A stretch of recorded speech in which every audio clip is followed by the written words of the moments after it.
அல்ஹம்துலில்லாஹி ரப்பில் ஆலமீன்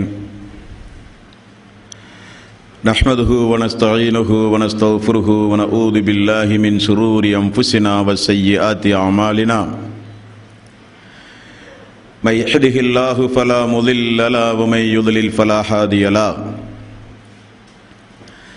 வஅஷ்ஹது அன் லா இலாஹா இல்லல்லாஹ் வஹ்தஹு லா ஷரீக லஹு வ அஷ்ஹது அன்ன முஹம்மதன் அப்துஹு வ ரசூலுஹு யா அய்யுஹல்லதீன ஆமனு தக்குல்லாஹ ஹக்க துகாத்திஹி வலா தமூதுன்ன இல்லா வ அன்தும் முஸ்லிமூன் யா அய்யுஹன் நாஸு தகு ரப்பக்குமுல்லதீ ஹலக்கக்கும் மின் நஃப்ஸின் வாஹிதா வ ஹலக்க மின்ஹா ஸௌஜஹா வ பஸ்ஸ மின்ஹுமா ரிஜாலன் கஸீரன் வ நிஸாஅ வத்தகுல்லாஹ அல்லதீ தஸாஅலூன பிஹி வல் அர்ஹாம் இன்னல்லாஹ கான அலைக்கும் ரகீபா யா அய்யுஹல்லதீன ஆமனு தக்குல்லாஹ வ கூலு கௌலன் ஸதீதா யுஸ்லிஹ் லக்கும் அமாலக்கும் வ யஃபிர் லக்கும் ذுனூபக்கும் வ மை யுத்திஇல்லாஹ வ ரசூலஹு ஃபகத் ஃபாஸ ஃபௌஸன் அலீமா فإن خير الحديث كتاب الله وخير الهدي هدي محمد صلى الله عليه وسلم وشر الأمور محدثاتها وكل محدثة بدعة وكل بدعة ضلالة وكل ضلالة في النار. வார்த்தைகளில் சிறந்தது அல்லாஹ்வுடைய வார்த்தை என்றும் வழிகாட்டுதலில் சிறந்தது நபிகள் நாயகம் ஸல்லல்லாஹு அலைஹி வஸல்லம் அவர்களுடைய வழிகாட்டுதல் என்றும் காரியங்களில் மிக மிக கெட்டது மார்க்கத்தில் பித்அத்துகளை உண்டாக்குவது, ஒவ்வொரு பித்அத்தான காரியங்களும் வழிகேடுகள் அனைத்தும் உங்களை நரகில் கொண்டு போய் சேர்க்கும் என்று நபிகள் நாயகம் ஸல்லல்லாஹு அலைஹி வஸல்லம் அவர்கள் தங்களுடைய ஒவ்வொரு சொற்பொழிவின் துவக்கத்திலும் இந்த மனித சமூகத்திற்கு நினைவுறுத்தியதை இந்த நல்ல சந்தர்ப்பத்தில் அல்லாஹ்வினுடைய ஆலயத்தில் வந்தமர்ந்து கேட்டுக்கொண்டிருக்கின்ற உங்களது சிந்தனையிலும் ஆரம்பமாக அந்த நபிமொழியை நினைவுறுத்தி எனது உரையை ஆரம்பம் செய்கிறேன். எல்லாம் வல்ல அல்லாஹ் ரப்பல் ஆலமீன் இணை வைத்தல், பித்அத்துகள், அனாச்சாரங்கள், மூட பழக்க வழக்கங்கள், சடங்கு சம்பிரதாயங்களை விட்டும் அமல்களை பாழாக்கி மறுமை நாளில் நரகத்திற்கு அழைத்துச் செல்லுகின்ற அனைத்து தீய எண்ணங்கள், நடவடிக்கைகளை விட்டும் நம் எல்லோரையும் அல்லாஹ் காப்பாற்றி அல்லாஹ்வினுடைய மார்க்கத்தில் சொல்லப்பட்ட சட்ட திட்டங்களுக்கு ஏற்ப நாம் நம்முடைய வாழ்வை அமைத்து மரணிக்கின்ற பொழுது உண்மை முஸ்லிமாக மரணித்து மறுமை நாளில் வெற்றி பெறுகின்ற ஒரு கூட்டத்தில் அல்லாஹ் நம் எல்லோரையும் ஆக்கி அருள் புரிவானாக. அன்பிற்கும் பாசத்திற்கும் உரிய சகோதரர்களே, தாய்மார்களே, பெரியோர்களே, அல்லாஹ்வினுடைய மிக பெருங்கருணையினால் இந்த புனிதமிக்க ரமலானுடைய மாதத்தில் விடைபெறும் பயணம் என்கிற ஒரு தலைப்பை தேர்வு செய்து மனிதர்களுடைய வாழ்வில் நிகழ்கின்ற மரணத்திலே இருந்து கபருடைய வாழ்வு வரை நாம் தொடர்ந்து நேற்றைய தினம் வரை நாம் எல்லாம் அறிந்து கொண்ட நிலையில் இப்பொழுது அமர்ந்து கொண்டிருக்கிறோம். இந்த நாளிலே இருந்து இந்த உலகத்தை அல்லாஹு தஆலா இன்றைக்கல்ல என்றைக்காவது ஒரு நாள் அழிப்பேன் என்றும் அதற்கு பிறகு உங்களுக்கு மூன்றாவது கட்ட வாழ்வு, மறுமை வாழ்வு ஆரம்பமாக போகிறது என்றும் அல்லாஹ் அவனுடைய அருள்மறையாம் திருமறை குர்ஆனில் நிறைய இடங்களில் அல்லாஹு தஆலா மிக கடுமையாக எச்சரிக்கை செய்கிறான். அந்த நாளுக்கு, அந்த நாளினுடைய துவக்கத்திற்கு இன்றைக்கு நாம் செல்லவிருக்கிறோம். நண்பர்களே, பொதுவாகவே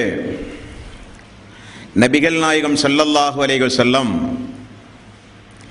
இஸ்லாத்தினுடைய கடமைகளை நமக்கு சொல்லித் தரும் பொழுது அல்லாஹுவை நம்புவது, தூதர்களை நம்புவது, வேதத்தை நம்புவது என்கிற அடிப்படையில் மறுமை நாளை நம்புவது இஸ்லாத்தினுடைய மிகப்பெரிய ஒரு அடிப்படை கோட்பாடு. அல்லாஹ்வினுடைய ரசூல் நபிகள் நாயகம் ஸல்லல்லாஹு அலைஹி வஸல்லம் அவர்கள் எப்படி அல்லாஹ் ஒருவனை மட்டும்தான் நீங்கள் வணங்க வேண்டும் என்கிற ஏகத்துவத்தை இந்த மனித சமூகத்திலே எடுத்து சொன்னார்களோ, அதே அளவுக்கு ஒரு மனிதனுடைய இரண்டு கண்களைப் போல, ஒரு நாணயத்தின் இரண்டு பக்கங்களைப் போல ஏகத்துவத்தை ரசூலுல்லாஹி ஸல்லல்லாஹு அலைஹி வஸல்லம் எடுத்து சொன்ன அதே நேரத்தில் இந்த மறுமை நம்பிக்கையை மக்களுடைய உள்ளத்தில் மிகப்பெரிய அளவில் ஆழமாக பதிக்க போராடினார்கள் ரசூலுல்லாஹி ஸல்லல்லாஹு அலைஹி வஸல்லம். அப்படிப்பட்ட ஒரு மறுமை நம்பிக்கை என்பது இஸ்லாத்தினுடைய ஒரு தலையாய கோட்பாடு, முஸ்லிம்களுடைய அடிப்படையான ஒரு நம்பிக்கையும் கூட. இஸ்லாமிய மார்க்கம் இறந்த பிறகு மீண்டும் ஒரு வாழ்வு உண்டு என்பதனையும், அந்த வாழ்வில் நல்லவர்களுக்கு சொர்க்கமும் தீயவர்களுக்கு அவர்கள் செய்கிற தீவினைக்குண்டான தண்டனைகளும் மறுமை நாளில் கொடுக்கப்படுகின்ற, அந்த இறந்த பிறகு மீண்டும் இறைவன் உயிர் கொடுத்து எழுப்பி விசாரணை செய்கின்ற அந்த மறுமையை குறித்து இஸ்லாம் ஏன் இந்த அளவுக்கு அழுத்தம் திருத்தமாக இந்த உலகத்தில் வாழ்கிற மனிதர்களை நம்பச் சொல்கிறது என்றால், அதை நம்பாவிட்டால் இந்த உலகத்தில் வாழ்கிற மக்களுக்கு நேர்வழி கிடைக்காது, சாந்தி சமாதானமான வாழ்வு கிடைக்காது, அக்கிரமங்கள் அநியாயங்கள் ஒழியாது என்பது யதார்த்தமான சத்தியம், அதுதான் உண்மையும் கூட. இப்பொழுது பாருங்கள், மறுமை நம்பிக்கை தேவையில்லை என்பதை நீங்கள் முதலில் ஒரு ஆய்வுக்கு எடுத்துக்கொண்டு பாருங்கள். அல்லாஹ் இல்லை, கடவுள் இல்லை, மரணத்திற்கு பிறகு அதோடு மனிதனுடைய வாழ்வு முடிவடைந்து விடுகிறது, அவனுக்கு மன்னரை வாழ்வு கிடையாது, மறுமை வாழ்வு கிடையாது, ஒரு மனிதனுடைய குற்றச் செயல்களுக்குரிய விசாரணையோ தண்டனையோ எல்லாம் நரகத்திலே கிடையாது, நல்லவர்களுக்கு மறுமை நாளிலே சொர்க்கமும் கிடையாது என்கிற நம்பிக்கையை வைத்து இந்த உலகத்தை நாம் சிறிது ஆய்வு செய்து பார்த்தால் எவ்வளவு பெரிய விபரீதங்கள் இந்த உலகத்திலே ஏற்படும் என்பதை உங்களுடைய நினைவுக்கு நான் ஆரம்பமாக நினைவுறுத்த நான் கடமைப்பட்டிருக்கிறேன். அல்லது இறைவன் உண்டு, அவன் இல்லாமல் எல்லாம் ஒன்றும் இந்த உலகத்தில் யாரும், அந்த உலகமே படைக்கப்பட்டிருக்காது, ஒரு சக்தி உண்டு, இருந்தாலும் மரணத்தோடு மனிதனுடைய வாழ்வு முடிவடைந்து விட்டது. மனிதன் இந்த உலகத்தில் தீயவனாக வாழ்கிற காரணத்தினால்தான் குதிரை, கழுதை, ஆடு, மாடு, ஒட்டகம், சிங்கம் போன்று மறுபிறவி எடுத்து வாழ்ந்திருக்கிறான். ஒரு மனிதன் நல்லவனாக இந்த உலகத்தில் வாழ்ந்த காரணத்தினால்தான் அவன் இந்த உலகத்தில் நல்ல படைப்பாக படைக்கப்பட்டிருக்கிறான் என்கிற மறுபிறவி சித்தாந்தம் உண்டு. அப்பொழுதும் நரகமில்லை, சொர்க்கமில்லை என்று சொல்லுகிற மக்கள் இந்த உலகத்திலே உண்டு. கொஞ்சம் ஆய்வு செய்து பாருங்கள், மறுமை நம்பிக்கையே கிடையாது. இந்த உலக வாழ்வோடு மனிதனுடைய வாழ்வு முடிவடைந்து விட்டது என்று வைத்துக் கொண்டால், இந்த உலகத்தில் அநியாயம் செய்கிறார்களே, அவருடைய அநியாயத்தை எப்படி குறைப்பது என்பது முதல் கேள்வி. உதாரணத்திற்கு, ஒரு திருடுகிறவனை பிடித்து நீ திருடாது என்று அவனை எதை சொல்லி அவனை அச்சமூட்டி எச்சரிக்கை செய்து அவனை திருத்த முடியும்? நாட்டினுடைய சட்டங்களையோ நீதித்துறையையோ காவல்துறையையோ அவனுக்கு எடுத்து சொல்லி பயமுறுத்தி அவனை திருத்த நினைத்தால் அவனுக்கு அது போதிய பதிலாக அமையாது. காரணம், 1000 முறை திருடியவன் தான் என்றைக்காவது ஒரு நாள் சிக்குகிறான்.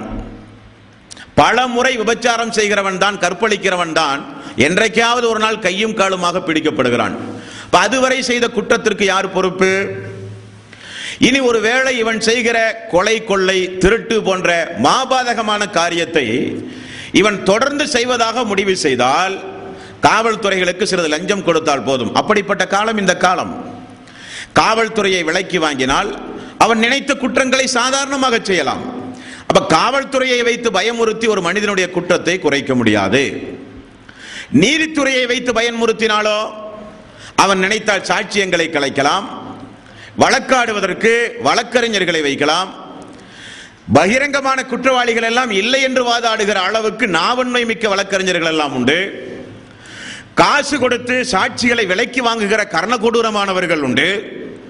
இப்படி நீதித்துறையையும் ஏமாற்றுகிறார்கள். இனி ஒரு வேளை காவல்துறையும் நீதித்துறையும் சரியாக இருந்து ஒரு நீதிமன்றத்தில் ஒரு மனிதனுக்கு குற்றத்திற்குரிய தண்டனை அறிவித்தால் அவன் மேல்முறையீடு செய்கிற ஒரு அவகாசம் இந்த உலகத்திலே மனிதர்களுக்கு உண்டு. மேல்முறையீடு செய்தால் அந்த சட்டத்தினுடைய தீர்ப்பு நிலுவையில் நிறுத்தப்படும். மேல்முறையீடு என்பது கீழ் கோர்ட் அல்லது டிஸ்ட்ரிக்ட் கோர்ட் அல்லது ஹை கோர்ட், இப்படி பல்வேறு வகையான நீதித்துறைகள் உண்டு. 4-5 முறை அவனுக்கு மேல்முறையீடு செய்கிற வாய்ப்பு உண்டு. எங்காவது ஒரு இடத்தில் சட்டத்தினுடைய நுணுக்கங்களை சொல்லி, எங்காவது ஒரு இடத்தில் சாட்சிகளை கலைத்து, எங்காவது ஒரு இடத்தில் தன்னுடைய வாதத்திறமையை நிலைநாட்டி, அல்லது தன்னுடைய பொருளாதாரத்தை செலவு செய்து, அல்லது தன்னுடைய ஆட்சி அதிகாரத்தை பயன்படுத்தி இந்த உலகத்தில் மனிதன் தப்பிக்கலாமா இல்லையா? நிச்சயம் முடியும். அப்ப உலகத்து சட்டங்களை கொண்டு வந்து சொல்லி ஒரு மனிதனை நிச்சயம் திருத்த முடியாது என்பது யதார்த்தம். நாமெல்லாம் இன்றைக்கு தொலைக்காட்சியில் பார்க்கிற நிதர்சனம் என்ன? நீதிமன்றத்திற்குள் புகுந்து வழக்காடுகிற வழக்கறிஞர்களையும் தீர்ப்பு சொல்லுகிற நீதிபதிகளையும் தாக்குகிற காலம் இந்த காலம். உண்டுமா இல்லையா? அவர்களை சட்டத்தால் என்ன செய்ய முடிந்தது? இனி ஆட்சி அதிகாரத்தில் உடையவர்கள் எல்லாம் சட்டத்தின் மூலம் தண்டிக்கப்பட்ட வரலாறு மிக மிக குறைவு.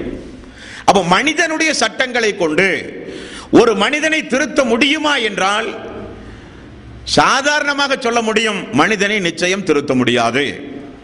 இனி சட்டங்களை எப்படி வகுத்துக் கொண்டிருக்கிறார்கள்? ஒரு மனிதன் திருந்துகிற அளவுக்கு சட்டங்கள் கடுமையாக்கப்பட்டிருக்கிறதா என்றால் அதுவும் அல்ல. பிடித்துக் கொண்டு போய் சிறையில் போட்டால் அவனுக்கு முதல் வகுப்பு, அவனுக்கு பல்வேறு வகையான உணவுகள், பல்வேறு வகையான வசதி வாய்ப்புகள். சிறைத்துறையும் இன்றைக்கு மனிதனை திருத்த பயன்படுவதில்லை. நீதித்துறையும் இன்றைக்கு அவநம்பிக்கையோடு இந்த உலகத்தில் இயங்கிக் கொண்டிருக்கிறது.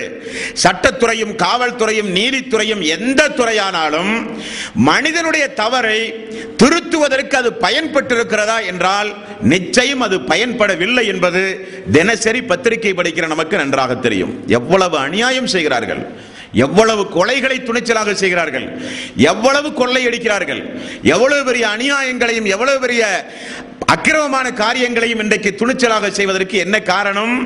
அவனுக்கு மறுமை இல்லை என்று சொல்லிக் கொடுக்கப்பட்டது, அவனுக்கு இறைவன் இல்லை என்று சொல்லிக் கொடுக்கப்பட்டது, அவனுக்கு இறந்த பிறகு ஒரு வாழ்வு இல்லை என்று சொல்லிக் கொடுக்கப்பட்டது. ஆகவே அதனுடைய விளைவு இது. இனி இந்த உலகத்தில் நல்லவனாக நடக்கிறானே, அநியாயம் செய்யாமல், அக்கிரமம் செய்யாமல், கலப்பட வியாபாரம் செய்யாமல், லஞ்சம் வாங்காமல், வட்டி வாங்காமல், யாரையும் ஏமாற்றாமல், நேர்மையாக தொழில் செய்து நாம் உண்டு நம்முடைய குடும்பம் உண்டு என்று சொல்லி எந்த பாவ செயல்களிலும் ஈடுபடாமல் நல்லவனாக இந்த உலகத்தில் வாழ்கிற மனிதன் 2 கேள்வியை நம்மிடத்திலே கேட்பான். மறுமை இல்லை என்றால், இறைவன் இல்லை என்றால், இறந்த பிறகு வாழ்வு இல்லை என்றால் நல்லவர்கள் எல்லாம் என்ன கேட்க ஆரம்பிப்பார்கள் தெரியுமா? நாங்கள் ஏன் இந்த உலகத்தில் நல்லவனாக நடக்க வேண்டும் என்று கேட்பார்கள். காரணம், அவர்கள் கேட்க என்ன காரணம்? தீயவர்கள் எல்லாம் அவருடைய கண் முன்னால் நல்ல வசதியோடு வாழ்கிறார்கள். கொள்ளையடிக்கிறவர்கள், போதைப் பொருளை கடத்துகிறவர்கள், திருடுகிறவர்கள், லாட்டரி சீட்டு வியாபாரம் செய்கிறவர்கள், வட்டி வாங்குகிறவர்கள், திருட்டுத்தனமான தொழில் செய்கிறவர்கள், கலப்பட பொருள்களை விற்பனை செய்கிறவர்கள் எல்லோரும் இந்த பூமியில் சந்தோஷமாக வாழ்கிறார்கள். நல்ல வீடு, நல்ல வாகனம், நல்ல வசதி, நல்ல சொத்து, சந்தோஷமாக வாழ்கிறார்கள். நல்ல மனிதன் எப்படி வாழ்கிறான்? நடுத்தரமான உணவு, நடுத்தரமான வீடு, சரியான ஆடை இல்லை, தங்குவதற்கு போதிய வசதி வாய்ப்புகள் இல்லை. இப்படி இந்த உலகத்தில் எந்த செல்வாக்கும் மதிப்பும் மரியாதையும் இல்லாமல் நல்லவன் வாழ்கிறான். அப்ப அவன் கேட்கிறான், நான் ஏன் நல்லவனாக வாழ வேண்டும்? இப்படி வாழ்வதால் எனக்கு என்ன பயன் என்று கேட்கிறானே, அவனுக்கு என்ன பதில்? நல்லவர்களுக்கு இந்த உலகத்தில் கொடுக்கக்கூடிய அந்தஸ்து, மதிப்பு, மரியாதையும் என்ன? வாழ தெரியாதவன் என்கிறார்கள், பொழக்க தெரியாதவன் என்கிறார்கள். இப்படிப்பட்ட காலத்திலும் இப்படி வாழ்ந்தால் எப்படி பொழைப்பது என்று ஏசுகிறார்கள். அவருடைய குடும்பத்தில் ஏதாவது கஷ்டங்கள், துன்பங்கள் வந்தால் உபகாரம் செய்ய ஆள் இல்லை. அவர்கள் தங்களுடைய சுய வாழ்வை எந்த வகையிலும் உயர்த்தி கொள்வதற்கு இந்த உலகத்திலே பல்வேறு வகையான தடைகள் தான் இருக்கிறதே தவிர, யாராவது கூட்டம் போட்டு நல்லவர்களை உயர்த்தி பேசி நல்ல பண்புக்காக, நல்ல நடத்திக்காக அவர்களுக்கு யாராவது இந்த உலகத்தில் பரிசுகளும் பாராட்டுகளும் வழங்குகிறார்களா என்றால் இல்லை. ஏச்சுக்கும் பேச்சுக்கும் ஆளாகிறார்கள், சோதனைகளுக்கும் துன்பங்களுக்கும் ஆளாகிறார்கள். இப்படிப்பட்ட நல்ல மனிதர்கள் எல்லாம் யோசிக்கிறார்கள், நாம் ஏன் நல்லவனாக நடக்க வேண்டும்? நமக்கு முன்னால் இருக்கிற தீயவர்கள் எல்லாம் வசதி வாய்ப்போடு இருக்கும் பொழுது நாம் நல்லவனாக நடந்து என்ன சாதிக்க போகிறோம் என நினைத்து அவர்களும் தீயவர்களாக மாறினால் மாற தூண்டுமா இல்லையா இந்த நம்பிக்கை? மறுமை நம்பிக்கை இல்லை என்றால், இறந்த பிறகு ஒரு வாழ்வு இல்லை என்றால், கேட்பதற்கே ஆள் இல்லை என்றால் ஒரு மனிதனை திருத்தவும் முடியாது, ஒரு மனிதனை நன்மை செய்ய தூண்டவும் முடியாது. எதற்கும் இந்த கொள்கை எந்த வகையிலும் பயனளிக்காத ஒரு கொள்கை. நல்லவனை மென்மேலும் நன்மையை செய்ய தூண்ட, தீயவர்களை கொஞ்சம் கடுமையாக எச்சரிக்கை செய்ய, தீயவர்களை கொஞ்சம் அழைத்து உலகத்து காவல்துறைகள், நீதித்துறைகள், சட்டத்துறைகள் அனைத்தையும் ஆள்பலம், பொருளாதார பலம், ஆட்சி பலத்தை வைத்து நீ விலை கொடுத்து வாங்கினாலும் உன்னை படைத்த இறைவன் உன்னை நிச்சயம் கண்காணித்துக் கொண்டிருக்கிறான். ஒரு வாழ்வு உண்டு, ஒரு நீதிமன்றம் உண்டு, அந்த நீதிமன்றத்தில் நிச்சயம் நீங்கள் விசாரிக்கப்படுவீர்கள் என்கிற அச்சத்தை சொன்னால், ஒரு நம்பிக்கையை ஊட்டினால் ஒரு மனிதனை திருத்த முடியுமா, முடியாதா? நீதித்துறை இந்த உலகத்தில் எப்படி செயல்படுகிறது? ஆட்சியாளர்களுக்கு ஒரு சட்டம், பாமரர்களுக்கு ஒரு சட்டம், வசதியுடையவர்களுக்கு ஒரு சட்டம், ஏழை எளியவர்களுக்கு ஒரு சட்டம், உயர்ந்த ஜாதியினர்களுக்கு ஒரு சட்டம், தாழ்ந்த ஜாதியினர்களுக்கு ஒரு சட்டம். இப்படிப்பட்ட சட்டங்களை கொண்டு வந்து மனிதர்களை நிச்சயம் திருத்த முடியாது. ஆகவே மறுமை நம்பிக்கை இல்லை என்றால் உலகமே சீரழிந்து போய்விடும். அல்லாஹு தஆலா இந்த உலகத்தை எப்படி இயக்கிக் கொண்டிருக்கிறான்? இந்த உலகம் என்றைக்கோ அழிந்து போயிருக்கும். இந்த நம்பிக்கை அல்லாஹு தஆலா ஒரு சில மக்களுடைய உள்ளங்களிலே ஊட்டி, தன்னை பற்றி தூதர்களின் மூலமாக, வேதங்களின் மூலமாக நினைவுபடுத்தி, தூதர்களை அனுப்பி ஒரு குறிப்பிட்ட சமூக மக்களை அல்லாஹு தஆலா தீமையை செய்ய விடாமல் தடுத்து, அந்த தீமைக்கு எதிராக பிரச்சாரம் செய்ய வைத்து இந்த உலகத்தில் அல்லாஹு தஆலா மக்களை வாழ வைத்துக் கொண்டிருக்கிறான். இப்படி கற்பனை செய்யுங்கள். 650 கோடி மக்கள் இன்றைக்கு உண்டு. எல்லோரும் விபச்சாரம் செய்து, எல்லோரும் மதுபானம் அருந்தி, எல்லோரும் கொலை செய்து, எல்லோரும் திருட ஆரம்பித்து, எல்லோரும் வட்டிக்கு வாங்கி, எல்லோரும் அநியாயம் செய்கிறவர்களாக 650 கோடி மக்களும் இருந்தால் இந்த உலகம் என்றைக்கோ அழிந்து போயிருக்கும். ஆனால் அல்லாஹு தஆலா என்ன செய்கிறான்? ஒரு பேலன்ஸ். இந்த உலகத்தை அல்லாஹு தஆலா வாழ்கிற மக்களுக்கு ஒரு சாந்தி சமாதானமான வாழ்வு கொடுப்பதற்காக கொஞ்சம் மக்களுக்கு அல்லாஹ் இஸ்லாத்தை கொடுத்து, மறுமை நம்பிக்கையை கொடுத்து, வேதத்தை வழங்கி, தூதரை பின்பற்ற சொல்லி தூண்டி, அந்த மக்களின் மூலம் அல்லாஹு தஆலா இந்த உலகத்தை பாதுகாத்துக் கொண்டிருக்கிறான். ஆக இந்த நம்பிக்கை என்பது மனிதனுக்கு மிக மிக அவசியம். தீயவர்களை எச்சரிப்பதற்காக வேண்டியும், நல்லவர்களை நன்மை செய்ய தூண்டுவதற்காக வேண்டியும் இந்த நம்பிக்கை என்பது மிக மிக அவசியம் என்பதை முதலில் நீங்கள் புரிந்து கொள்ள வேண்டும். இரண்டாவது, இந்த நம்பிக்கை ஏன் அவசியம்? இந்த உலக வாழ்வு இருக்கிறது. இந்த உலக வாழ்வை பொறுத்தவரையில் இந்த உலகத்தில் நீங்கள் நினைத்ததை எல்லாம் அனுபவித்து வாழவே முடியாது. ஒவ்வொரு மனிதர்களுடைய உள்ளத்திலும் நிறைய ஆசாபாசங்கள் உண்டு.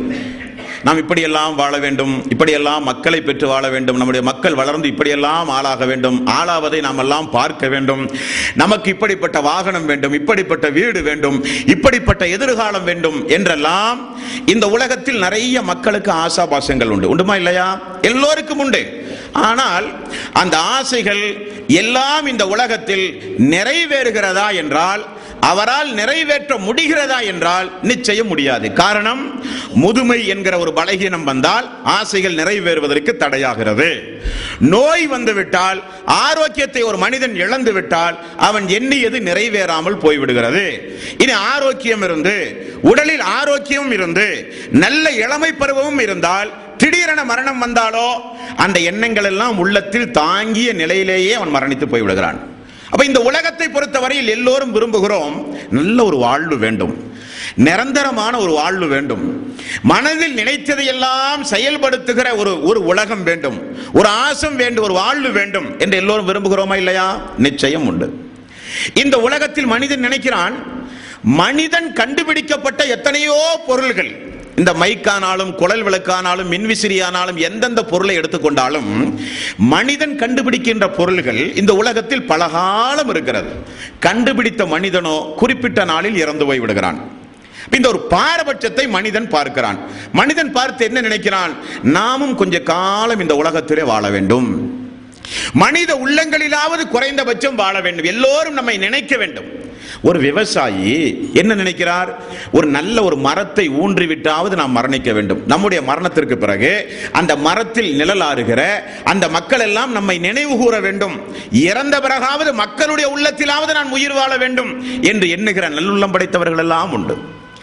இனி இந்த உலகத்தில் வாழும் பொழுது நம்மில் பல பேருக்கு உள்ளத்தில் இப்படி வருவதுண்டு, நமக்கு நோய் வரக்கூடாது, நமக்கு நோய் வரக்கூடாது, நோய் இல்லாத ஒரு வாழ்வு வேண்டும், நமக்கு முதுமை வரக்கூடாது, எப்பொழுதும் இளமை பருவத்தோடு இருக்க வேண்டும், நமக்கு எந்த ஒரு பலகீனமும் வந்துவிடக் கூடாது, பலமானவர்களாக இருக்க வேண்டும், நமக்கு ஏழ்மையே வரக்கூடாது, நல்ல வசதி வாய்ப்போடு இருக்க வேண்டும், நமக்கு மரணமே வரக்கூடாது, எப்பொழுதும் வாழ்வோடு நல்ல ஆயுளோடு வாழ வேண்டும் என்கிற எண்ணம் உண்டுமா இல்லையா? இந்த எண்ணம் இந்த உலகத்தில் நிறைவேற பயன்படுமா? நிச்சயம் பயன்படாது. அப்பொழுது இந்த மறுமை நம்பிக்கையை நம்புவதன் மூலம் இறந்த பிறகு ஒரு வாழ்வு உண்டு என்பதை நம்புவதன் மூலம், இந்த உலகத்தில் நீங்கள் நன்மைகளை செய்வதன் மூலம் உங்களுக்கு இறைவன் சொல்லுகிறான், உங்களுக்கு அப்படிப்பட்ட ஒரு வாழ்வு உண்டு. எப்படிப்பட்ட வாழ்வு? அந்த வாழ்வு மரணம் இல்லாத வாழ்வு. அந்த வாழ்விலே வயது அதிகமாகி அதிகமாகி முதுமை எல்லாம் கிடையாது, எப்பொழுதும் இளமையாகவே இருப்பீர்கள். அந்த வாழ்விலே உங்களுக்கு நோய் கிடையாது, உங்களுக்கு ஆரோக்கியமற்ற நிலை அந்த வாழ்விலே கிடையாது, ஆரோக்கியமான நிலை. உங்களுக்கு அந்த நேரத்தில் மனசிலே கவலையோ சங்கடங்களோ துக்கமோ சோதனைகளோ துன்பங்களோ கிடையாது. சந்தோஷமான வாழ்வு, நிரந்தரமான வாழ்வு, அந்த வாழ்வு உங்களுக்கு உண்டு. அதுதான் சொர்க்கத்து வாழ்வு என்று இந்த உலகத்தில் அந்த நம்பிக்கையை ஊட்டுவதன் மூலம் மக்கள் நன்மை செய்ய ஆர்வத்தோடு இருப்பார்களா இல்லையா? நன்மை செய்கிற மக்கள் எல்லாம் மென்மேலும் நன்மையை செய்வார்களா இல்லையா?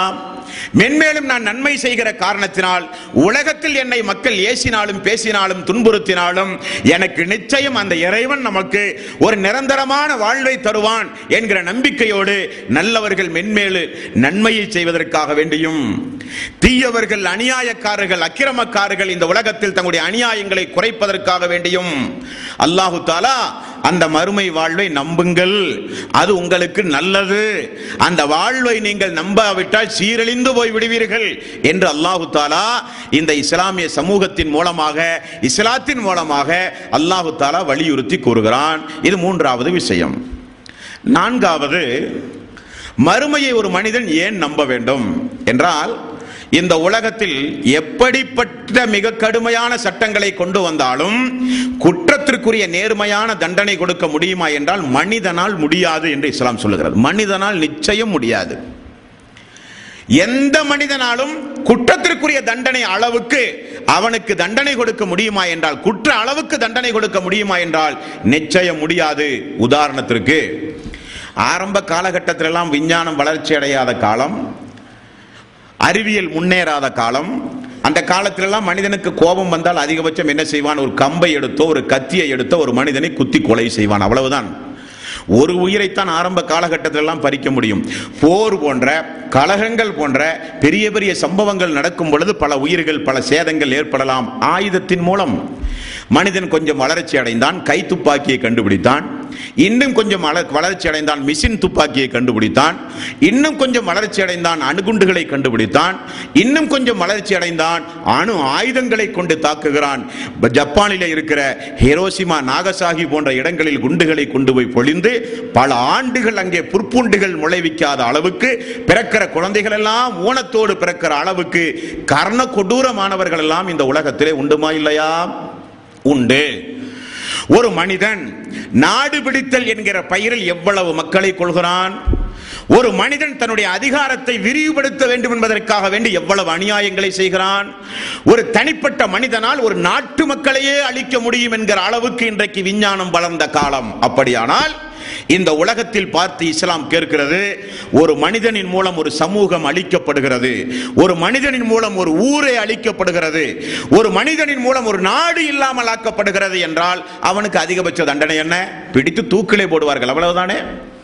அவ ஒரு மனிதனை கொன்றாலும் தூக்கு, 1000 பேத்தை கொன்றாலும், லட்ச மக்களை கொன்றாலும், ஊர் மக்களை எல்லாம் அழித்தாலும் அவனுக்கு தூக்கு என்றால் இது குற்றத்திற்குரிய தண்டனை அல்ல. உங்களால் முடியாது. அந்த குற்றத்திற்குரிய தண்டனையாக நீங்கள் கொடுக்கப்பட வேண்டுமானால் அது என்னிடத்தில் உண்டு ஒரு தண்டனை, அது என்னிடத்தில் உண்டு ஒரு தண்டனை, என்னிடத்தில் உண்டு ஒரு நீதிமன்றம். அந்த நீதிமன்றத்தின் மூலம்தான் ஒருவனை அடித்தால் அதற்குரிய தண்டனை, 10 பேரை அடித்தால் அதற்குரிய தண்டனை, ஒரு உயிரை பறித்தால் அதற்குரிய வேதனை, 10 உயிரை பறித்தால் 10 உயிரை பறித்ததற்குண்டான வேதனை அது என்னால் கொடுக்க முடியும் என்று அல்லாஹ் சொல்லுகிறான். அல்லாஹ் சொல்லுகிறான். உதாரணத்துக்கு பாருங்கள், ஒரு குடும்பத்தில் ஒரு மனிதன் நினைக்கிறான் அத்துணை குடும்பங்களையும் வெட்டி சாய்க்க வேண்டும். ஒரு 4, 5, ஒரு 10 நாளைக்கு முன்னாடி உள்ள ஒரு பத்திரிகையை பார்த்தால் சொத்து தகராறில் ஒரு தம்பி குடும்பத்தில் இருக்கிற 7 பேத்தை ஒரே இரவில் கொன்று விட்டான். கொன்றுவிட்டு அவனும் தற்கொலை செய்ய முயற்சி எடுக்கிற நேரத்தில் காவல்துறை அதிகாரிகள் கைது செய்து விட்டார்கள். அது வேறு விஷயம். ஒரு குடும்பத்தில் இருக்கிற 10 பேரை கொன்று அவன் நினைக்கிறான், நீதித்துறையின் மூலம் நாம் தண்டிக்கப்பட்டால் நாம் தூக்கிலிட்டு கொல்லப்படுவோம், ஆகவே நானும் தற்கொலை செய்து கொள்கிறேன் என்றால் அவனை உலகத்தில் கூட உங்களால் தண்டிக்க முடியாது. உலகத்தில் கூட தண்டிக்க முடியாது. மனிதனுடைய சட்டம் என்பது ஒரு எல்லைக்கு உட்பட்டு தான். அதிகபட்சம் ஒரு மனிதனுக்கு தூக்கு தண்டனை தான் கொடுக்க முடியும். அதை கூட இந்தியா போன்ற நாடுகளில் பரிசீலனை செய்து வருகிறார்கள். கருணை மனை கொடுத்து அது ஒரு ஆயுள் தண்டனையாக குறைக்க ஏதாவது வழிவகைகள் உண்டா என்று யோசிக்கக்கூடிய காலம் இந்த காலம். யோசிக்கக்கூடிய காலம் இந்த காலம். மனித சட்டங்களை கொண்டு குற்றங்களை குறைக்க முடியாது. ஆகவே இஸ்லாமிய சட்டம் கொண்டு வந்தால் தான் முடியும் என்று இஸ்லாத்தை எதிர்க்கிறவர்களை எல்லாம் அல்லாஹ் பேச வைத்திருக்கிற காலம் இந்த காலம். அப்ப உலகத்தில் மனிதனை தண்டிக்க முடியாது. உலக சட்டங்களை கொண்டு மனிதனுக்கு நியாயமான குற்றத்திற்குரிய தண்டனை வழங்க முடியாது. அது எங்கு வழங்க முடியும்? அதற்கென்று ஒரு நீதிமன்றம் இருந்தாக வேண்டும். அந்த நீதிமன்றத்தில் ஏழை எளியவன் பணக்காரன் என்கிற பாகுபாடு இல்லாத நீதிமன்றம். அந்த நீதிமன்றத்தில் இறைவனால் அனுப்பப்பட்ட தூதர்கள் நிறுத்தி விசாரிக்கப்படுகிற நீதிமன்றம். அந்த நீதிமன்றத்தில் எப்படிப்பட்ட பாவப்பட்டவனாக இருந்தாலும் அல்லாஹ்விடத்திலே பகிரங்கமாக முறையிடலாம். எவனை எதிர்த்து வேண்டுமானாலும் முறையிடலாம். எப்படிப்பட்டவர்களை எதிர்த்து வேண்டுமானாலும் முறையிடலாம். அவர்கள் சொர்க்கம் செல்லுகிறவர்களாக இருந்தாலும் அவர்களையும் கை நீட்டி அல்லாஹ்விடத்திலே காட்டிக் கொடுக்கலாம் என்கிற ஒரு நீதிமன்றம் உண்டுயானால் இறந்த பிறகு ஒரு வாழ்வு உண்டு. அந்த வாழ்வை நீங்கள் நம்பினால் மட்டும்தான் உங்களிடத்திலே இந்த உலகத்தில் சுபிட்சமான வாழ்வு, சாந்தி, சமாதானமான வாழ்வு உண்டாகும் என்று அல்லாஹு தஆலா அவனுடைய அருள்மறையாம் திருமறை குர்ஆனிலே குறிப்பிடுகிறான். நண்பர்களே, அப்படிப்பட்ட வாழ்வை குறித்து தான் இன்றைக்கு நாம் தொடங்கவிருக்கிறோம். நண்பர்களே, ரசூலுல்லாஹி ஸல்லல்லாஹு அலைஹி வஸல்லம் இந்த உலகத்தில் வாழும் பொழுது, இந்த மறுமை வாழ்வை குறித்து மக்களுக்கு பேசும் பொழுது உடனே அந்த மக்கள் ஏற்றுக்கொண்டார்களா? உடனே அந்த மக்கள் ஏற்றுக்கொண்டார்கள் அன்பர்களே? இல்லை. ஒரு இறை தூதர் போய் மறுமையை பற்றி பேசுவார். நீங்கள் இறந்தாலும் மண்ணோடு மண்ணாய் போனாலும் அல்லாஹ் தஆலா திரும்ப உங்களை எழுப்புவான். உங்களுடைய செயல்பாடுகளை எல்லாம் அல்லாஹ் மறுமையிலே விசாரிப்பான் என்று பிரச்சாரம் செய்வார். பின்னால் இருக்கிறவர்கள் எல்லாம் ஓடி போய் என்ன சொல்வார்கள்? மண்ணோடு மண்ணாய் போனால் திரும்ப எழுப்பப்படுவோம் என்று தூதர் சொல்வதெல்லாம் போய், அவர் அல்லாஹ் மீது இட்டுக்கட்டி போய் சொல்கிறார், நம்பாதீர்கள் என்று சொல்லுகிற மக்கள் இருந்தார்கள்.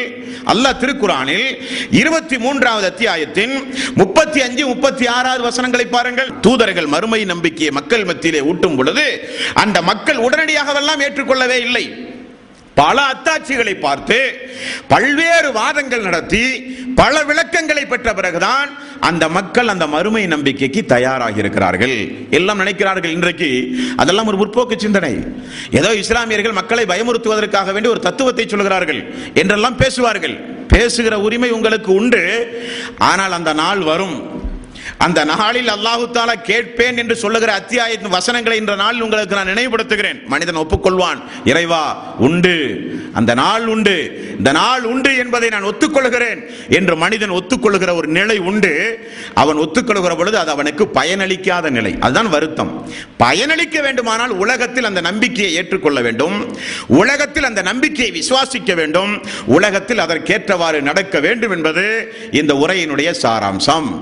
இனி மறுமையை நம்புகிற இஸ்லாமிய சமுதாய மக்கள், உலகத்திற்கே இறை அச்சத்தை எடுத்து போதிக்க கடமைப்பட்டிருக்கிற இஸ்லாமிய மக்கள், மறுமை நம்பிக்கைய மக்களுடைய வாழ்வு எப்படி மாற வேண்டுமோ அப்படி மாறாமல் மறுமையை நம்பி நரகத்தை நம்பி சொர்க்கத்தை நம்பி வாழ்கிற மக்களுடைய வாழ்விலும் நிறைய அனாச்சாரங்கள் உண்டு, அக்கிரமங்கள் உண்டு, அல்லாஹ்வுக்கு மாற்றமான துரோகமான காரியங்கள் உண்டு. அவைகளும் களையப்பட வேண்டும் என்பதற்காக வேண்டிதான் இந்த நாளினுடைய துவக்கத்தை இன்றைக்கு நாம் ஆரம்பவிருக்கிறோம். அல்லாஹ் சொல்கிறான் 23வது அத்தியாயத்தின் 35, 36வது வசனம். அயஇதுக்கும் அன்னக்கும் இதா மித்தும் வகுன்தும் துராபன் வ இலாமன் அன்னக்கும் முஹரஜூன். உங்களிடத்தில் ஒரு இறை தூதர் வந்திருக்கிறார். அவர் நீங்கள் மண்ணாகி உங்களுடைய எலும்புகள் எல்லாம் மக்கி போன பிறகு மீண்டும் நீங்கள் உயிர் கொடுத்து எழுப்ப போகிறீர்கள் என்று உங்களிடத்தில் வாக்குறுதி கொடுக்க ஒருவர் வந்திருக்கிறார். மக்கள் கிண்டல் செய்கிறார்கள். வாக்குறுதி கொடுக்க வந்திருக்கிறார்கள். ஹைஹாத்த ஹைஹாத்த லிமா துஅதூன். அது நடக்காது, அது ஒருபோதும் நடக்காது என்பதை மக்களே நீங்கள் தெரிந்து கொள்ளுங்கள். இன் ஹிய இல்லா ஹயாத்துனத் துன்யா நமூது வ நஹ்யா வ மா நஹ்னு பிமபூஸீன். இந்த உலக வாழ்வை தவிர நமக்கு வேறு வாழ்வே கிடையாது. பிறந்தால் இறக்கிறோம், மீண்டும் உயிர்ப்பித்தல் என்பதெல்லாம் நமக்கு கிடையாது. இன் ஹுவ இல்லா ரஜுலுன் இஃப்தரா அலல்லாஹி கதிபன் வ மா நஹ்னு லஹு பிமுஃமினீன். இந்த இறை தூதர் அல்லாஹ்வின் மீது பொய் சொல்லுகிறார், நமக்கு மறுமையே கிடையாது, நமக்கு உலகம்தான் என்று மக்கள் தூதருக்கு எதிராக பேசினார்கள். அப்ப தூதர்கள் அல்லாஹ்விடத்தில் என்ன சொன்னார்கள்? அல்லாஹ்விடத்தில் தூதர்கள் சொல்கிறார்கள், கால ரப்பி இன்சுருனி பிமா கல்தபூன், மக்கள் எங்களை பொய்ப்பித்து விட்டார்கள், நீதான் யா அல்லாஹ் எங்களுக்கு உதவி செய்ய வேண்டும். அப்ப மறுமையை பற்றி பேசும் பொழுது மக்கள் எதிர்ப்பு தெரிவித்திருக்கிறார்கள். மக்கள் கூச்சல் குழப்பம் செய்திருக்கிறார்கள். மக்கள் 36வது அத்தியாயத்தின் 78வது வசனம் மக்கள் கேட்கிறார்கள் பாருங்கள். கால மை யுஹில் இல்லாம வஹிய ரமீம், எங்களுடைய எலும்புகள் எல்லாம் மக்கி போய் மண்ணோடு மண்ணான பிறகு. ஒரு மனிதர் ரசூலுல்லாஹி ஸல்லல்லாஹு அலைஹி வஸல்லம் சபையில் ஒரு எலும்பு துண்டை தூக்கி கொண்டு வந்து கையில் பொடியாக்கி அதை காற்றில் ஊதி பறக்க விட்டு, இதற்கா இறைவன் உயிர் கொடுக்க போகிறான்? இதற்கா நபியே உம்முடைய இறைவன் உயிர் கொடுக்க போகிறான்? காலமை யுஹில் இல்லாம வஹிய ரமீம், இதற்கா உம்முடைய இறைவன் உயிர் கொடுக்க போகிறான் என்றெல்லாம் அந்த மக்கள் கேட்டார்கள், நம்ப மறுத்தார்கள், விதண்டாவாதம் செய்தார்கள். அந்த மக்கள் மத்தியில் தான் நபிகள் நாயகம் ஸல்லல்லாஹு அலைஹி வஸல்லம் அவர்களுக்கு அல்லாஹ் தஆலா திருக்குர்ஆனின் மூலம் நிறைய பதில்களை சொல்லுகிறான். அந்த பதில்களையும் நீங்கள் குறிப்பிடுத்திக் கொள்ள வேண்டும். காரணம், மறுமையை நம்பாத மக்கள் இன்றும் உண்டு. மறுமையை நம்பினாலும் பொடும்போக்காக வாழ்ந்து கொண்டிருக்கிற மக்கள் இந்த உலகத்திலே உண்டு. அவர்களுக்கெல்லாம் நினைவுறுத்துவது உங்களுடைய கடமை. அல்லாஹ் தஆலா 36வது அத்தியாயத்தின் 79வது வசனத்தில் மறுமையை மறுக்கக்கூடிய மக்களுக்கு, இறைவன் மீண்டும் உயிர் கொடுத்து எழுப்புவானா என்று கேட்ட மக்களுக்கு அல்லாஹ் தஆலா சொல்லுகிற பதிலை அல்லாஹ் சொல்கிறான், குல் யுஹ்யி அல்லதி அன்ஸஹா அவ்வல மர்ரா, ஆரம்பத்தில் உங்களுக்கு உயிர் கொடுத்தானே அந்த இறைவனுக்கு மீண்டும் உயிர் கொடுக்க முடியும் என்று நபியே நீங்கள் சொல்லுங்கள் என்று அல்லாஹ் ஆரம்பிக்கிறான். ஆரம்பத்தில் தாயினுடைய கருவறையில் தந்தை இந்திரிய துளியாகத்தான் செலுத்தினார், தண்ணீராகத்தான் இருந்தீர்கள். அதற்கு சதை பிண்டங்களை பொருத்தி நேரத்திற்கு உயிரை அளித்து அழகான தோட்டத்தோடு உங்களை வடிவமைத்து, இல்லாத உங்களை ஆரம்பத்தில் படைத்தேனே அவனுக்கு மீண்டும் படைக்க என்ன கஷ்டமா? ஒன்றுமில்லாத உங்களை படைத்த எனக்கு உங்களை பார்த்த பிறகு எப்படி உருவ அமைப்பு என்பது விளங்கிய பிறகு மீண்டும் உங்களை நான் எழுப்புவது எனக்கு என்ன சிரமமா என்று நபியே நீங்கள் அவர்களை பார்த்து கேளுங்கள் என்று அல்லாஹ் தஆலா கேட்க சொல்லுகிறான். 30வது அத்தியாயத்தினுடைய 27வது வசனம், வஹுவல்லதி யப்தஉல் ஹல்க சும்ம யுஈதுஹு வஹுவ அஹ்வனு அலைஹி, ஆரம்பத்திலும் மறுபடியும் படைக்கிற ஆற்றல் அல்லாஹ்வுக்கு உண்டு என்று நபியே நீங்கள் சொல்லுங்கள்.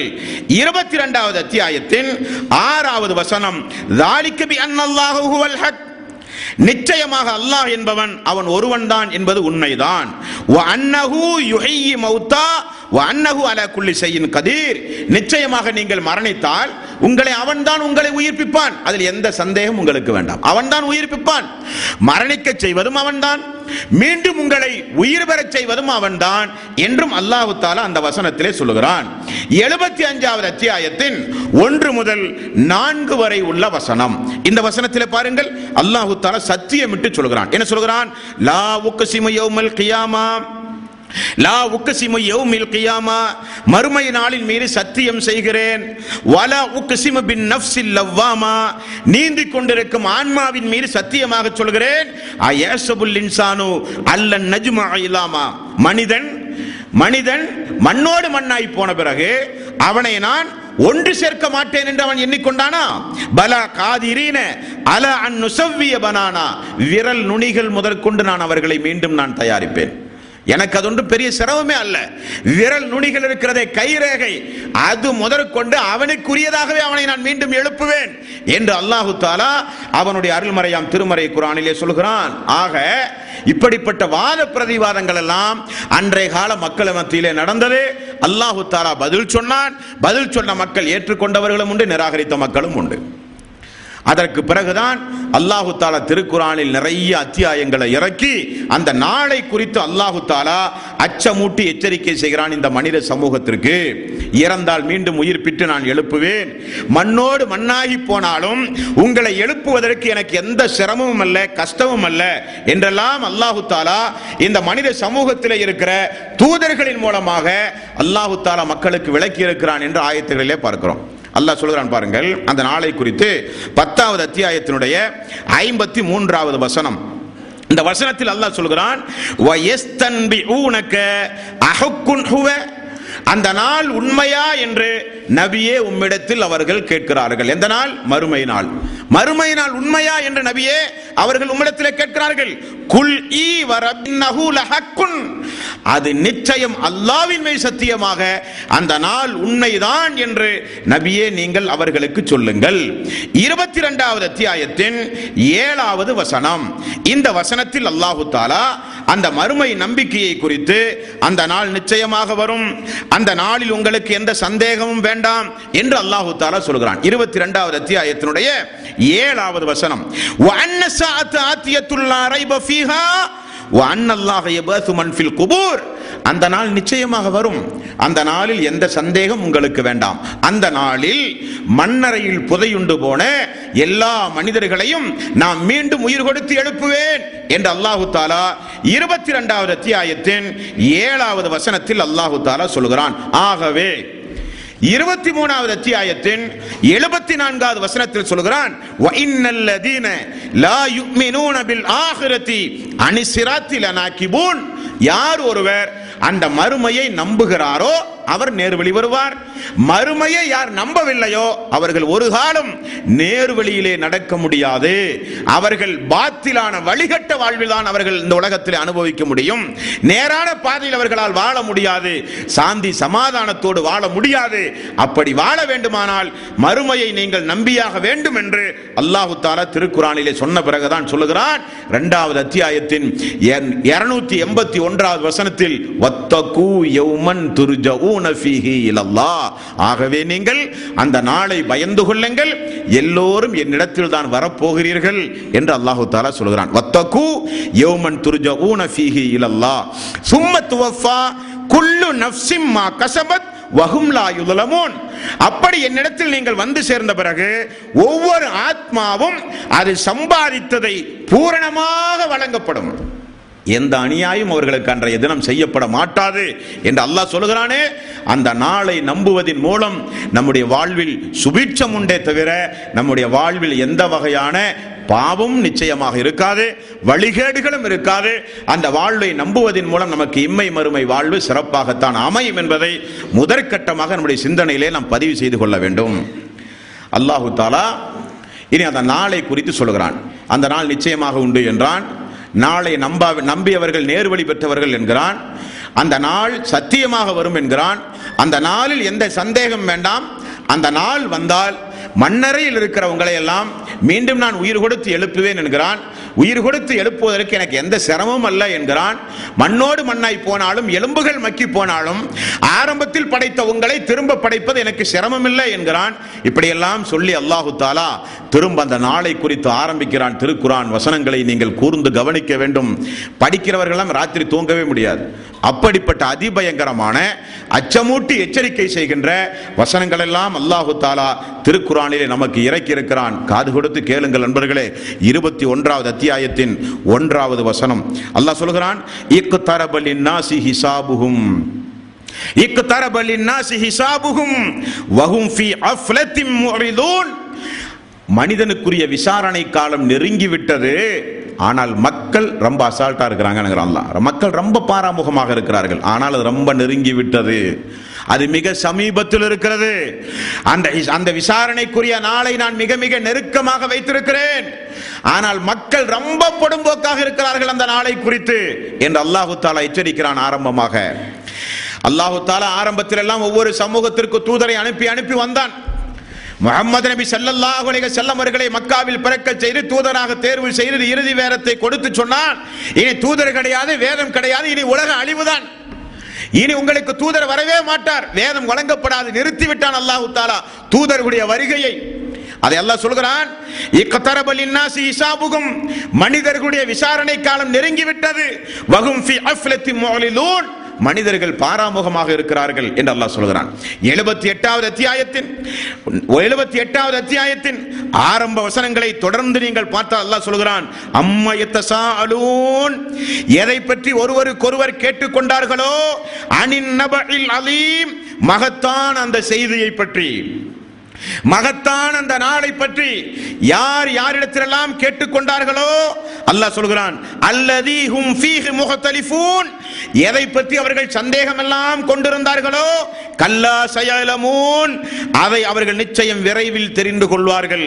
சும்ம கல்லா சயலமூன், பின்ன சந்தேகத்திற்கு இடமில்லாமல் மிக விரைவில் அவர்கள் அதை பார்ப்பார்கள் என்றும் அல்லாஹ் தஆலா திருக்குர்ஆனில் எச்சரிக்கிறான். நண்பர்களே, 46வது அத்தியாயத்தின் 34வது வசனம், வயௌம யுரதுல் லதீன கஃபரு அலன்னார், இந்த உலகத்தில் வாழும் பொழுது அந்த நாளை பொய்ப்பித்த மக்கள், இந்த உலகத்தில் வாழும் பொழுது அப்படி ஒரு நாளெல்லாம் இஸ்லாமியர்கள் பயமுறுத்துவதற்காக, முஸ்லிம்களை பயமுறுத்துவதற்காக அவருடைய வேத நம்பிக்கையாக சொல்லப்பட்ட வசனங்கள் என்றெல்லாம் புறக்கணித்த மக்கள், நம்பினாலும் பொடும்போக்காக வாழ்ந்து கொண்டு தவறிழைத்த மக்கள், இஸ்லாத்தை அது குறிப்பிட்ட சமூகத்திற்கு நாட்டினருக்கு மொழி பேசக்கூடிய மக்களுக்கு என்று பிரித்து ஒரு குறிப்பிட்ட இனத்திற்கு சொந்தமானது இஸ்லாம் என இஸ்லாத்தை வெளியிலே இருந்து பார்த்து திடீரென அவர்களுக்கு மரணம் வந்து மரணித்து போன மக்கள், அல்லாஹ்விடத்திலே பெரும் அல்லாஹ் கண்டித்த, அல்லாஹ் எச்சரித்த பெரும்பாவங்களை செய்து கொண்டு மறுமையினுடைய நம்பிக்கை இல்லாமல் அச்சம் இல்லாமல் வாழ்ந்த மக்களுக்கு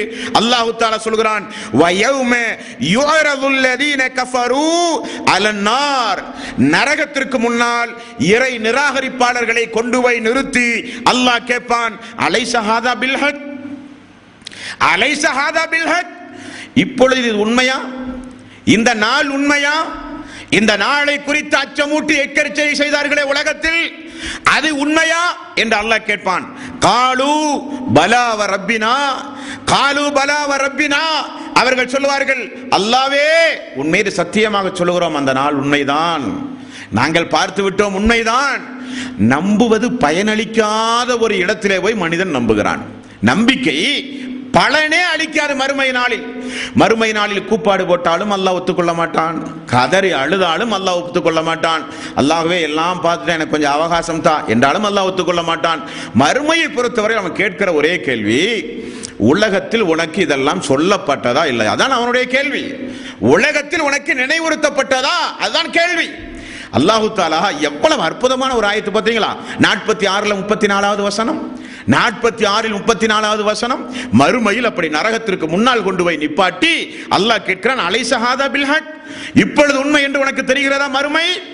உலகத்தில் மறுமை தேவையில்லை என்றாயே, உலகத்தில் மறுமையே இல்லை முஸ்லிம்களுடைய நம்பிக்கை என்றாயே, உலகத்தில் இப்படிப்பட்ட ஒரு நீதிமன்றம் எல்லாம் மக்களை பயமுறுத்த என்றாயே, இப்படிப்பட்ட நரகம் சொர்க்கம் எல்லாம் சொல்லி மக்களை பயமுறுத்த ஒரு முற்போக்கு சிந்தனை என்றெல்லாம் கிண்டல் கேலி செய்தாயே, இது உண்மையா?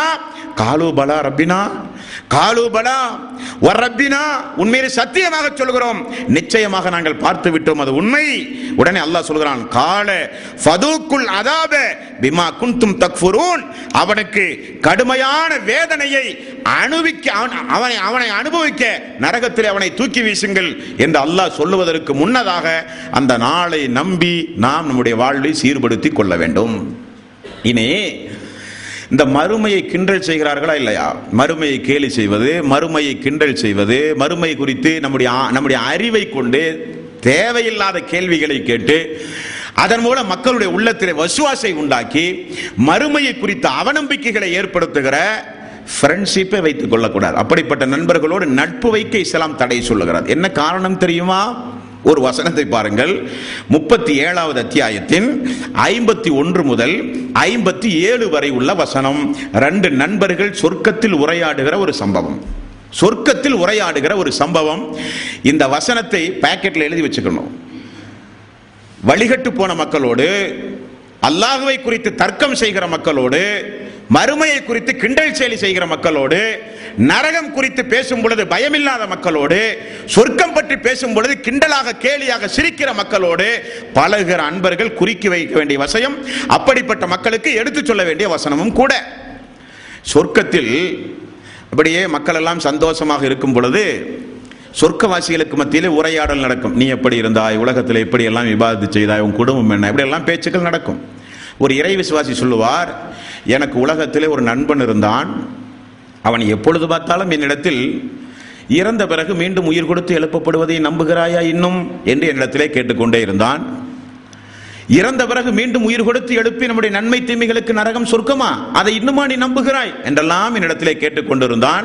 அவனை பார்த்தால் இப்பொழுது காணவில்லை என்று அந்த சொர்க்கவாசியிடத்தில் அவர் சொல்லுவாராம். அப்ப அந்த சொர்க்கவாசி திரும்ப, அவரை பார்க்க நீ ஆசைப்படுகிறாயா, அப்படியெல்லாம் உலகத்தில் பேசி கிண்டல் பண்ணானா இல்லையா மறுமையை, அவனை பார்க்க நீ ஆசைப்படுகிறாய் என்று சொன்னவுடனே அவருக்கு நரகத்தில் அவருடைய நண்பரை அல்லாஹு தாலா காண்பித்துக் கொடுக்கிறான். பார்த்தா நரகத்துடைய மத்தியில் வேதனை செய்யப்பட்டு கொண்டிருக்கிறான். அப்பொழுது சொர்க்கத்தில் இருக்கிற இந்த தோழர் அவரை பார்த்து சொல்லுகிறார், அடியானே, அல்லாஹு தாலா நிச்சயம் என்னை காப்பாற்றி விட்டான். உங்களோட வந்திருந்தா நானும் நரக படுகொலைக்கு போயிருக்கணுமே. அல்லாஹ்வுடைய நிஅமத், அல்லாஹ்வுடைய அருள் இருந்த காரணத்தினால் நான் வெற்றி பெற்று விட்டேன். உன்னை விட்டும் நான் தூரமாகி விட்டேன் என்ற சொர்க்கவாசி சொல்லுகிற வசனம் இந்த வசனம். கேளுங்கள் நண்பர்களே, அல்லாஹ் தஆலா சொல்கிறான், யகூலு இன்னக லமினல் முஸத்திகீன், இனியுமா அந்த மறுமையை நீ நம்பிக்கொண்டிருக்கிறாய் என்று என்னுடைய நண்பன் என்னிடத்திலே கேட்டான். இன்னுமா அதை உண்மை என்று நம்பிக்கொண்டிருக்கிறாய்? இறந்த பிறகு மண்ணோடு மண்ணாகி போன பிறகு மீண்டும் உயிர் கொடுத்து எழுப்புகிற நம்பிக்கை, கேலிக்குரிய நம்பிக்கை, இன்னுமா அதை நம்பிக்கொண்டிருக்கிறாய் என்று கேட்டான்.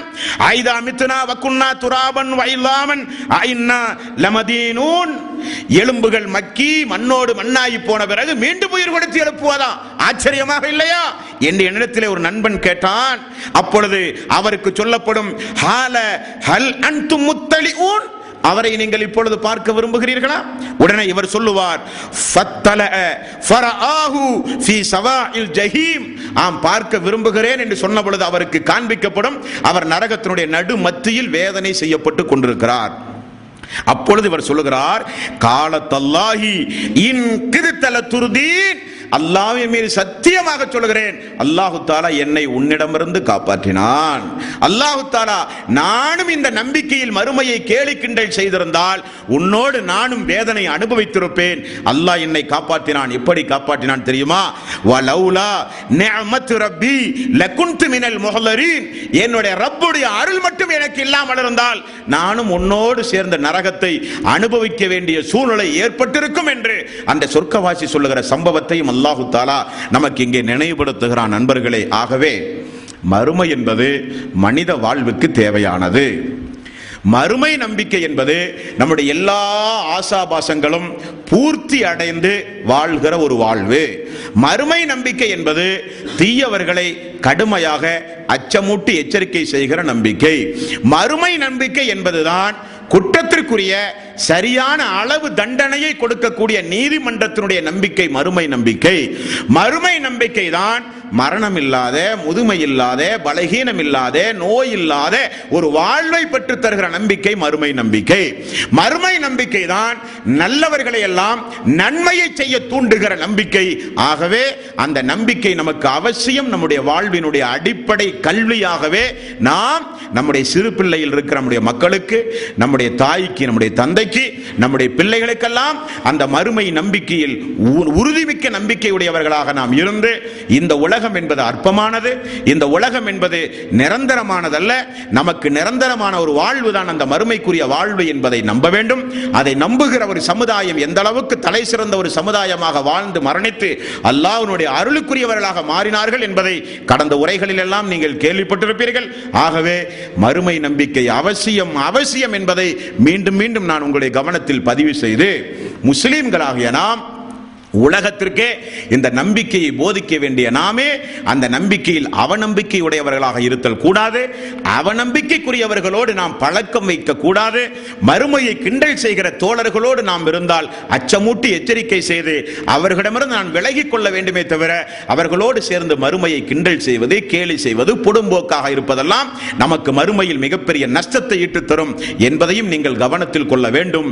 இனி வரக்கூடிய காலங்களில் அந்த நாளில் நிகழ கூடிய அடையாளங்கள், நிகழ்ந்து போன அடையாளங்கள், இனி வரக்கூடிய அடையாளங்கள், அந்த அடையாளங்கள் எல்லாம் வந்தால் இனி உலகம் தாங்காது. அப்படிப்பட்ட நடந்து முடிந்த அடையாளங்கள் எது, இனி நடக்க போகிற அடையாளங்கள் எது, அல்லாஹு தாலா அந்த நாளை எந்தெந்த வார்த்தை பிரயோகத்தை பயன்படுத்தி திருக்குரானில் எத்துணை இடங்களில் அல்லாஹு தாலா அந்த நாளை குறித்து அச்சமூட்டி எச்சரிக்கை செய்கிறான் என்பதையெல்லாம் இன்ஷா அல்லாஹ் வரக்கூடிய காலங்களில் தொடர்ந்து நாம் பார்ப்போம். நபிமார்கள் எல்லாம் அந்த நாளை குறித்து பயந்திருக்கிறார்கள். நபிமார்கள் அந்த நாளை குறித்து அஞ்சி இருக்கிறார்கள். நபிமார்கள் அந்த நாளை குறித்து தேம்பி தேம்பி அழுதிருக்கிறார்கள்.